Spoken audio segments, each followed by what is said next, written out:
এখন শুরু করছি আমি পদ্মজা দ্বিতীয় খণ্ড পর্ব ৪৬। ১৯৯৬ সাল। ঘন কুয়াশার ধবল চাদর সরিয়ে প্রকৃতির ওপর সূর্যের নির্মল আলো ছড়িয়ে পড়েছে। কাঁচের জানালার পর্দা সরাতেই এক টুকরো মিষ্টি প্যালব রোদ্দুর পদ্মজার সুন্দর মুখশ্রীতে মুড়ি খেয়ে পড়ে। নিচতলা থেকে মনার কণ্ঠস্বর ভেসে আসে, আপামনি। মিষ্টি রোদের কোমল ছোঁয়া ত্যাগ করে ঘুরে দাঁড়ালো পদ্মজা। আমে আড়মোড়া ভাঙতে ভাঙতে লেপের ওম ছেড়ে উঠে বসল। দরজার বাইরে চোখ পড়তেই দেখতে পেল পদ্মজাকে। ধনুকের মতো বাঁকা শরীরে সবুজ সুতি শাড়ি, মাথায় লম্বা বেনুনি, চওড়া পিঠের ওপরে সাপের মতন দুলছে, পাতলা কোমর উন্মুক্ত। আমির চমৎকার করে হেসে ডাকল, পদ্মবতী। পদ্মজা ফিরে না তাকিয়েই জবাব দিল, অপেক্ষা করুন, আসছি। আমির মুখ গুমট করে বলল, ইদানিং আমাকে একদমই পাত্তা দিচ্ছ না তুমি, বুড়ো হয়ে গেছি তো। ওপাশ থেকে আর সাড়া আসল না। আমির অলস শরীর টেনে নিয়ে বারান্দায় গেল। পদ্মজা বৈঠকখানায় এসে দেখে মনা সোফায় পানের কৌটা নিয়ে বসে আছে। তাকে দেখেই দ্রুত উঠে দাঁড়ায়।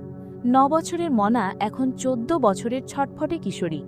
পদ্মজা গম্ভীর স্বরে বলল, পান খাওয়ার অনুমতির জন্য ডেকেছিস? মনা নতজানু হয়ে দাঁড়িয়ে আছে।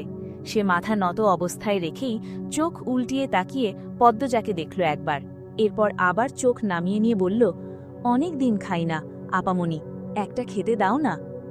মনা চাইলে লুকিয়ে খেতে পারত, কিন্তু সে পদ্মজাকে ডেকে অনুমতি চাইছে। পদ্মজা মনে মনে সন্তুষ্ট হল। সোফায় বসে প্রশ্ন করল, পান কে দিয়েছে? আবার সাথে পানের কৌটাও? আব্বা আসছিল, ভীতু কণ্ঠে বলল মনা। কখন? ভোরবেলা। বাসায় আসেনি কেন? কাজে যাচ্ছে তাই। উনি এমনি এমনি কেন আনবেন পানের কৌটা? তুই স্কুল থেকে ফেরার পথে বস্তিতে গিয়েছিলি তাই না? মনা জবাব দিল না। তার চুপ থাকা প্রমাণ করছে পদ্মজার ধারণা সত্য। পদ্মজা আর কথা বাড়াল না, বলল, একটা পান খাবি? কৌটাসহ বাকি পান সুপারি রহমত চাচাকে দিয়ে তোদের বস্তিতে পাঠিয়ে দেব। পদ্মজা চলে যেতে গিয়ে আবার দাঁড়িয়ে পড়ল। তীক্ষ্ণ কণ্ঠে প্রশ্ন করল, তুই নাকি গণিতে ফেল করেছিস? পদ্মজার প্রশ্নে মনা চোরের মতো এদিক ওদিক চোখের দৃষ্টি দৌড়াতে থাকল। পদ্মজা ধমকে উঠল, বলছিস না কেন? আমি প্রতিদিন রাতে সময় নিয়ে তোকে গণিত বুঝিয়েছি, তবু ফেল করলে কি করে? মনা কাঁদো কাঁদো হয়ে বলল, পরীক্ষার আগের দিন পড়িনি, পরীক্ষায় গিয়ে সব ঝাপসা ঝাপসা মনে পড়ছিল। কেন পড়িসনি? সেদিন আমি অসুস্থ ছিলাম না, তাই আমি ২ তলায় ছিলাম, নিচে একবারও আসতে পারিনি। এই সুযোগে পড়া রেখে টিভি দেখেছিলি তাই তো? মনা বাধ্যের মতো মাথা নাড়াল। পদ্মজা হাসবে না কাঁদবে বুঝতে পারল না। বেহায়ার মতো আবার স্বীকারও করছে পড়া রেখে টিভি দেখেছে। ঢাকা আসার পরের বছরই মনাকে স্কুলে ভর্তি করিয়ে দিয়েছিল সে। এখন মনা ৫ম শ্রেণীতে পড়ে। মাথায় বুদ্ধি বলতে নেই, সারাক্ষণ টিভি টিভি আর টিভি। এত পড়ানোর পরও কিছু মাথায় রাখতে পারে না। পদ্মজা বিরক্তি নিয়ে জায়গা ছাড়ল। শোবার ঘরে ঢুকতেই আমির আক্রমণ করে বসল। পদ্মজার কোমরের উন্মুক্ত অংশে হাত রাখতেই পদ্মজা উফ, ঠান্ডা বলে ছিটকে সরে গেল। আমির হতভম্ব হয়ে গেল। ২ পা এগোতেই প্রাপ্তবয়স্ক নারীর রিনরিনে কণ্ঠের ধমক বেরিয়ে আসলো, একদম এগোবেন না। এই শীতের মধ্যে ভেজা হাতে ছুলেন কিভাবে? আচ্ছা, আপনি আমার কালো সোয়েটারটা দেখেছেন? পাচ্ছি না, শীতে জমে যাচ্ছি একদম। আমির কিছুই বলল না, সে পদ্মজার দিকে আর চোখে তাকিয়ে আছে। পদ্মজা এদিক ওদিক তার কালো সোয়েটারটা খুঁজল, এরপর আমিরের দিকে তাকিয়ে হেসে দিল, বলল, এভাবে সঙের মতো খালি গায়ে দাঁড়িয়ে আছেন কেন? আমির কিছু একটা বলতে যাচ্ছিল, তখনই টেলিফোন বেজে উঠল। পদ্মজা পাশের ঘরে চলে গেল। কালো সোয়েটারটা খুঁজে বের করতেই হবে। এই সোয়েটারটা পরে সে খুব স্বাচ্ছন্দ্য বোধ করে। আমির টেলিফোন রেখে পদ্মজাকে জানালো সে বেরোবে, জরুরি দরকার। পদ্মজা সোয়েটার খোঁজা রেখে তাড়াতাড়ি করে খাবার পরিবেশন করল। গরু মাংস গরম করল। আমের খাওয়া দাওয়া শেষ করে নিয়ম মতো পদ্মজার কপালে চুমু দিয়ে বেরিয়ে গেল। পদ্মজা তৈরি হয় রোকেয়া হলে যাওয়ার জন্য। ঢাকা বিশ্ববিদ্যালয়ে পড়ার সুবাদে রোকেয়া হলের অনেক মেয়েকেই চেনে সে। আজ মনার স্কুল নেই, সে একাই বাসায় থাকবে। পদ্মজা হলে যাচ্ছে এক ছোট বোনের সাথে দেখা করার জন্য। আমেরের তো কখনোই ছুটি নেই, নিজের ব্যবসা, যখন তখন কাজ পড়ে যায়। রোকেয়া হলের চারপাশ গাছে আবৃত। পদ্মজা গেটের বাইরে গাড়ি রেখে এসেছে। হিম শীতল বাতাসে চোখ জোড়া ঠান্ডায় জ্বলছে। তার পরনে বোরকা, মাথায় নিকাব। রোকেয়া হলের ক ভবনে এসে জানতে পারল যার খোঁজে সে এসেছে সে নেই। চারিদিক নিরিবিলি। প্রায় সবাই ক্যাম্পাসে। নির্জন পরিবেশে এমন ঠান্ডা বাতাস, রোমাঞ্চকর অনুভূতি। রোকেয়া হলে এই নিয়ে অনেকবার এসেছে সে। পদ্মজা ক ভবনের নিচ তলার শেষ মাথার কাছাকাছি অবধি গিয়ে ঘুরে দাঁড়ায় ফিরে যাওয়ার জন্য। তখন অতি সূক্ষ্ম একটা শব্দ কানে ভেসে আসে। পদ্মজা থমকে দাঁড়াল, 2 পা পিছিয়ে চোখ বুজে শোনার চেষ্টা করল। শব্দটা তীব্র হয়েছে, যেন কাছে কোথাও ধস্তাধস্তি হচ্ছে। পদ্মজার মস্তিষ্ক সক্রিয় হয়ে ওঠে, অনুসন্ধানী দৃষ্টি নিয়ে ফিরে তাকায়। একটা মেয়ের চাপা কান্নার শব্দ কর্ণকুহরে পৌঁছতেই পদ্মজা দ্রুতগামী ঘোড়ার মতো ছুটে আসে শেষ কক্ষের দরজার সামনে। পৌঁছেই দেখতে পেল অর্জুন এবং রাজু একটা মেয়েকে টেনে হিচড়ে কক্ষ থেকে বের করতে চাইছে। ক্যাম্পাসের ছাত্র সংগঠনের নেতা এরা। 6 মাস হল ছাত্র সংগঠনের নেতৃত্বে এসেছে আর এখনই ক্ষমতার অপব্যবহার শুরু করেছে। পদ্মজার উপস্থিতি টের পেয়ে অর্জুন রাজু তাকালো।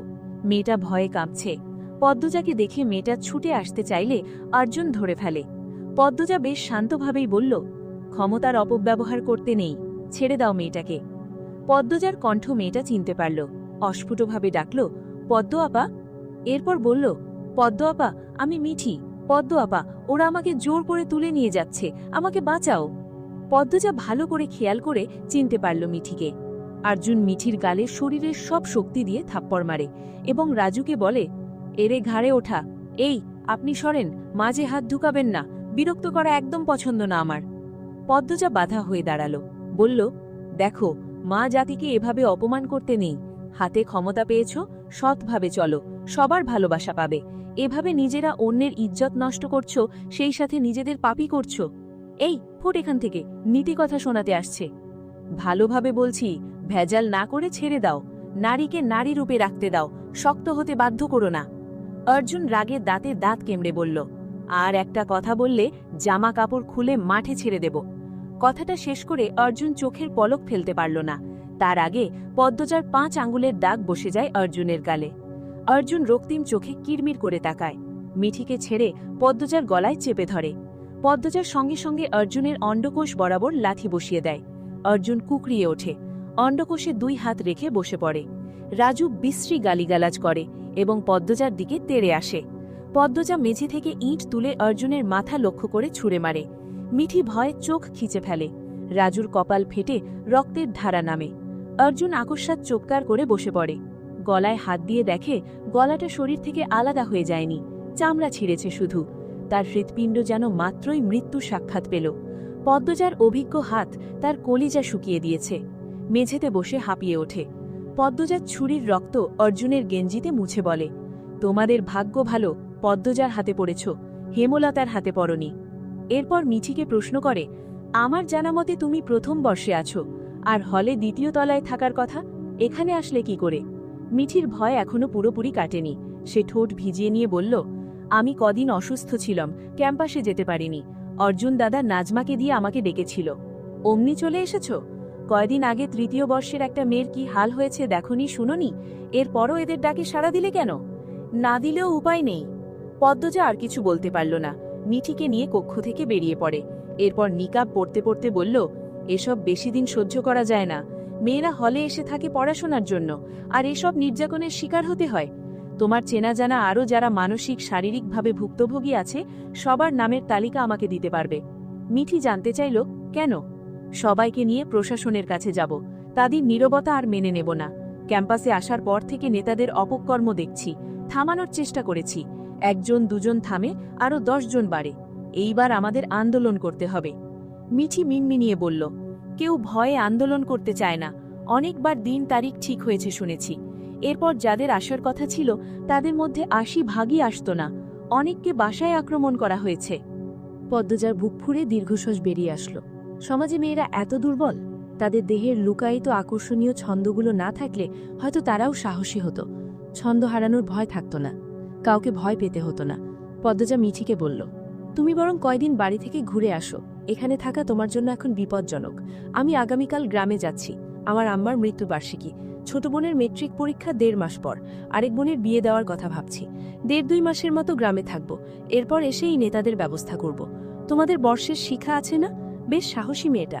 ওর মতো আরও কয়েকটা মেয়ে পাশে থাকলেই হবে। তুমি যাও এখন, দ্রুত বাড়ি ফেরার চেষ্টা করো। যতক্ষণ এখানে আছো একা চলাফেরা করো না। শিখাও তো মনে হয় হলেই থাকে। জি, ওর সাথে থেকো। কখনো কথা হয়নি। এখন তো ক্যাম্পাসে বোধহয়। আচ্ছা, বিকেলে আমি আবার আসব, ওর সাথে কথা বলবো। আমি আসছি এখন। পদ্মাপা। পদ্মজা তাকালো। মিঠি পদ্মজাকে শক্ত করে জড়িয়ে ধরে কেঁদে ফেলল। ভেজা কণ্ঠে বলল, অনেক ধন্যবাদ তোমাকে। আমি খুব ভয় পেয়েছিলাম। বাঁচার সংগ্রামে ভীতু হলে চলে না মিঠি। ভেবেছিলাম জীবনটা শেষ হয়েই গেল বুঝি। কখনো এমন ভাববে না। বিপদের সামর্থ্য মতো যা পারো করবে। শরীরের শক্তি নিশ্চয়ই কম নয়, মনের জোরটা কম। সেই জোরটা বাড়াবে। মনের জোর বাড়াতে টাকা লাগে না। কঠিন জীবন সহজ করে তোলার দায়িত্ব নিজেরই নিতে হয়। মিঠি মাথা তুলে তাকালো, একটু সরে দাঁড়িয়ে চোখের জল মুছল। এরপর বলল, দ্রুত ফিরবে পদ্মাপা। আমরা আমাদের নিরাপত্তার যুদ্ধে নামব। পদ্মজা হেসে বলল, ফিরব, দ্রুত ফিরব। গাড়ি বাড়ির উদ্দেশ্যে ছুটছে। বাড়ির নাম আগে ছিল আমির ভিলা। বছর ঘুরতেই আমির বাড়ির নাম পাল্টে দিল পদ্মনীর। পদ্মজা জানালার কাচ তুলে বাইরে তাকালো। রাস্তাঘাটে মানুষজন কম, ঠান্ডা বাতাস। সূর্যের আলোয় একদমই তেজ নেই, যেন থুরথুরে বৃদ্ধ হয়ে গেছে। পদ্মজা আকাশপানে তাকিয়ে তিনটা প্রিয় মুখকে খোঁজে। চোখ দুটি টলমল করে ওঠে। কোথায় আছে তারা? আবার কবে হবে দেখা? পদ্মজা কাচ নামিয়ে দিল, রুমাল দিয়ে চোখের জল মুছে সিটে হেলান দিয়ে চোখ বুঝল। নিস্তব্ধ বিকেল, ঘন কুয়াশায় ঢেকে আছে অলন্দপুরের আটপাড়া। সেই নিস্তব্ধতা ভেঙে যায় নূপুর ধ্বনিতে। পূর্ণার চঞ্চল কাদামাখা দুটি পা দৌড়ে ঢোকে মোড়ল বাড়ি। পায়ের নূপুর জোড়া রিনঝিন রিনঝিন সুর তুলে ছন্দে মেতেছে। পরনে লাল টুকটুকে শাড়ি, আঁচল কোমরে গোজা। শাড়ি গোড়ালির অনেক উপরে পড়েছে।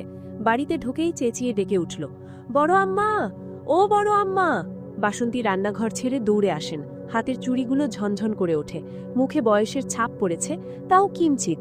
পূর্ণাকে এভাবে হাঁপাতে দেখে প্রশ্ন করলেন, বাড়িতে ডাকাত পড়ছে? আপার চিঠি। পূর্ণা হাতের খামটা দেখিয়ে বলল, আপার চিঠি শুনে প্রেমা বেরিয়ে আসে ঘর থেকে। সে পড়ছিল, ওড়না দিয়ে ঘুমটা টানা। সরসী মনে বিন্দুমাত্র আগ্রহ নেই, সবার চেয়ে আলাদা হয়েছে। খুব ভীতু এবং লাজুক সে। পূর্ণা বড় বোন হয়ে সারাদিন বনবাদারে ঘুরে বেড়ায়, আর সে ঘরে বসে পড়ে, বাড়ির কাজ করে, স্কুলে যায়। পদ্মজার কথা মতো প্রতিদিনের রুটিন অনুসরণ করে। সে বলল, কি বলছে আপা? চিঠি দাও। পূর্ণা কপাল কুঁচকে বলল, তোর পড়তে হবে না।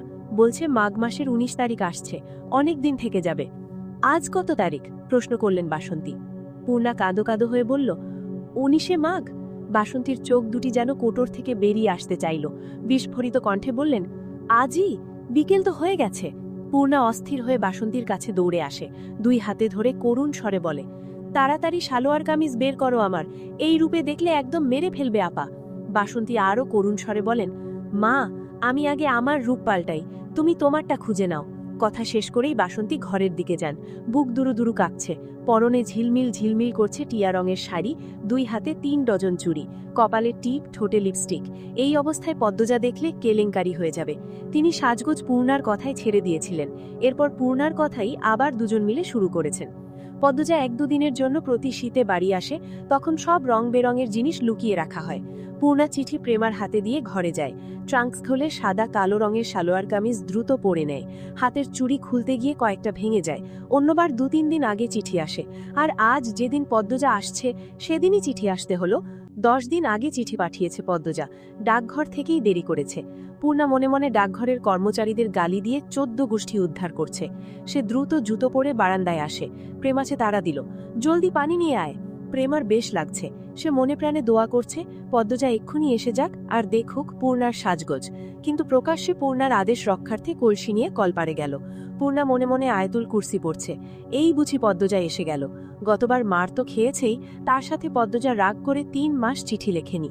বাতাসের বেগে পাতায় মরমর আওয়াজ হচ্ছে, আর পূর্ণার মনে হচ্ছে এই তো তার রাগী আপা হেঁটে আসছে। না, পানির অপেক্ষা করা যাবে না। পূর্ণা কলপারে ছুটে যায়। কলসি থেকে পানি নিয়ে পায়ের কাদা, ঠোঁটের লিপস্টিক ধুয়ে ফেলে। কপালের টিপ খুলে কলপারের দেয়ালে লাগিয়ে রাখে। হাতের চুড়ি, গলার হার, কানের বড় বড় দুল ট্রাঙ্কের ভিতর রেখে এসেছে। পায়ের দিকে আবার চোখ পড়তেই সে আটকে গেল। নূপুর জোড়া হাঁটার সময় অনেক আওয়াজ তোলে। এইরকম নূপুর পরা নাকি ইসলামে নিষিদ্ধ। আবার দৌড়ে গেল ঘরে। দৌড়ার সময় বারবার হুমড়ি খেয়ে পড়তে গিয়েও নিজেকে সামলে নিচ্ছিল। নূপুর দুটো খুলে ট্রাঙ্কের ভিতর রেখে দিয়ে মাটিতে ধপ করে বসে লম্বা করে নিঃশ্বাস নিল। বিড়বিড় করে বলল, বাঁচা গেল। এরপর হাঁটুতে থুতনি রেখে মিষ্টি করে হাসল। আজ তার আপা আসবে, তার জীবনের সবচেয়ে দামি এবং ভালোবাসার মানুষটা আসবে। ঈদের আনন্দের চেয়েও বেশি এই আনন্দ। পূর্ণা মাথায় ঘুমটা টিনে রান্নাঘরে যায়। প্রায় 1 বছর পর আবার রান্নাঘরে ঢুকেছে। বাসন্তী সাদা রঙের শাড়ি পরেছেন, তাড়াহুড়ো করে এটা ওটা রাঁধছেন। পূর্ণা সাহায্য করার জন্য হাত বাড়ালো। বাসন্তী বললেন, প্রান্তরে বল গিয়ে লাল রঙের দাগ দেওয়া রাজহাঁসটাকে ধরতে। পূর্ণা চুলায় লাকড়ি আরেকটা দিয়ে লাহারি ঘরের দিকে যায়। প্রান্তকে লাহারি ঘরেই বেশি পাওয়া যায়। প্রেমা পদ্মজার জন্য হেমলতার ঘরটা গুছাচ্ছে। এখানেই শেষ হলো আমি পদ্মজা দ্বিতীয় খণ্ড পর্ব 46।